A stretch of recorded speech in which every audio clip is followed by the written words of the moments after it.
Hello my fiery friends, the Infernoman here with the hottest in holiday deck technology. And for today's deck tech, first off I simply want to say happy St. Patrick's Day for all of you that do celebrate this day. But even if you don't, I still have a fun, specially themed deck that you can still enjoy just the same. What exactly are we going to be talking about today? Good question! So, without further ado, join me today in the Explorer format for a fun holiday themed deck around the Lucky Clover mechanic that is going to be called Gruul Lucky Strike. But before we continue, if you do like any of the content that I do, please like, follow, and subscribe wherever you watch the content. You can support me monthly for a small amount on Patreon, where I have all of my extended bonus footage posted. We also have a Redbubble spot where you can buy merch like stickers and shirts, or for free, all you can just do also is just join our growing community on Discord. Your support helps keep this channel going. All links are in the details below. Longtime viewers of the channel know how we do it. We have to talk about the stats of the deck before we dive right in. So our Lucky Strike deck, as I just mentioned earlier, is going to be made of Gruul colors of red and green. You're looking at an average mana curve about 2.4, and we will be rocking 32 creatures in the deck, 2 instants, 4 artifacts, and 22 lands. If you thought the Lucky Clover mechanic is long gone, well, you're about to see right now how we managed to find a way to breathe new life into this deck by infusing together some of the aspects of the ever-popular Gruul aggro deck that's running around in Standard, mixing it together with some of the unique aspects that only the adventure mechanic from previous Eldraine set can provide. But you may be asking yourself right now, how is this all possible to pull off with such a small budget of only 12 rares and approximately $60-ish? Well, you got me. Well, I'm glad you asked. So without further ado, let's not waste any more time and show you what I'm talking about. Starting in the 1-drop slot with our non-adventure style creatures, we're going to be utilizing the ever so popular Heartfire Hero here. We've talked about this card in previous deck techs, and of course everyone knows it if you've been playing Standard. Heartfire Hero, of course, will get some extra pump thanks to its Valiant ability, as long as again it becomes the target of a spell or ability you control for the first time each turn. However, when the mouse dies, it'll deal damage equal to its power to each opponent. So again, this is one of our main targets here to start pumping up and get some massive damage on it, and even if our opponent is trying to be cheeky enough to take it out, we can still hit him hard with whatever power it has. We're also going to be utilizing the other popular card, Manifold Mouse here. This has the Offspring mechanic, so if you pay the extra, you get a token copy of this exact card. And it says, at the beginning of combat on your turn, target mouse you control will gain your choice of Double Strike or Trample until end of turn. And our other key piece here, and the other one that's a crux to the whole deck, is going to be Edgewell Innkeeper here. We've talked about this card also in many other deck techs, but of course has to be essential to our game plan here. Anytime we cast a creature spell that has an adventure, you simply just draw a card, so it's a perfect engine piece for the deck. The remaining creatures in the deck will all have the adventure mechanic, which basically means they are all 2-for-1 spells as we need them to be. Starting off with the 2-drops here, it's going to be Picnic Runner here, a 2/2 Goblin Rogue. However, it'll gain Double Strike until end of turn as long as we control a creature with power 4 or greater. Its adventure side allows us to distribute 3 +1/+1 counters among any number of target creatures we control. Also, we'll be utilizing here Rimrock Knight, so it's a 2-mana 3/1, and although this Dwarf Knight cannot block, its adventure side is the main reason we actually want to use this. It'll give a target creature +2/+0 until end of turn at instant speed. If we need some extra card draw, we can utilize here Questing Druid. Also, it can pump itself up because whenever we cast a spell that's white, blue, black, or in this deck, red, we can put a +1/+1 counter on the creature.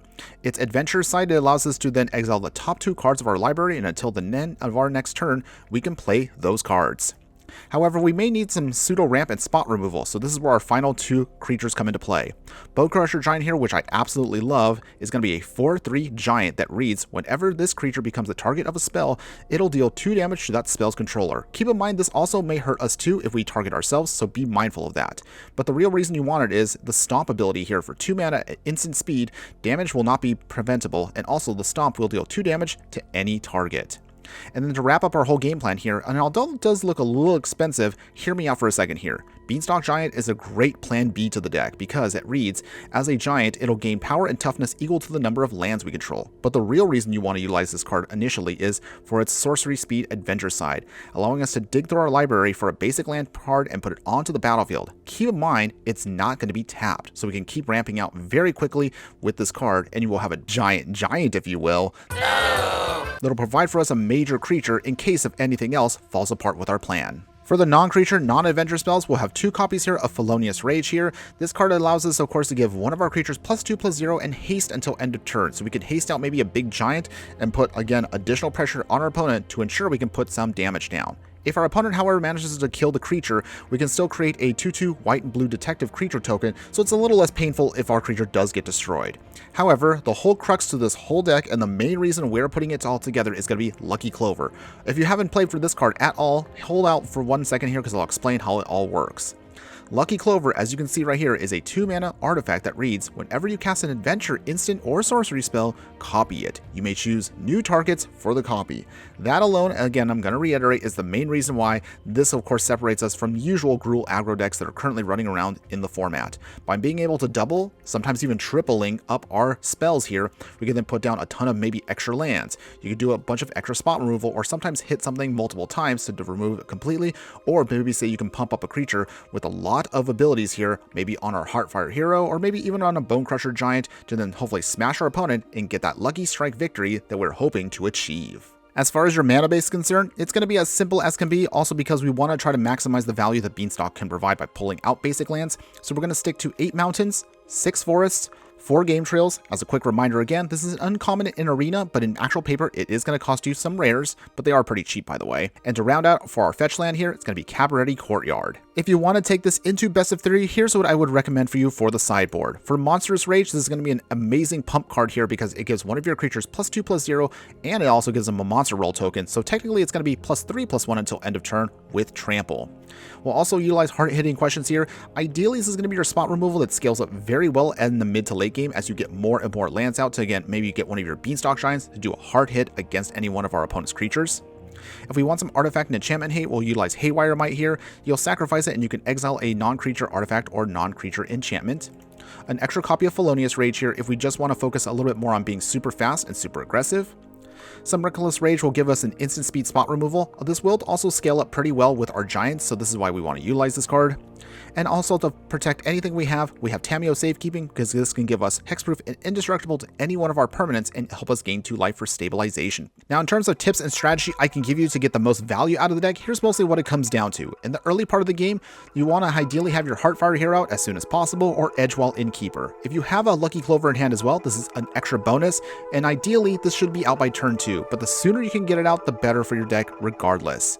Once you have that out, this is of course where the real fun of the deck begins. Once a Lucky Clover is out, you can start doubling and tripling up all of your adventure spells. Questing Druid can then start exiling 4 cards off the top of your library. Beanstalk Giant can get you 2 extra basic lands for the price of only 1 spell cast.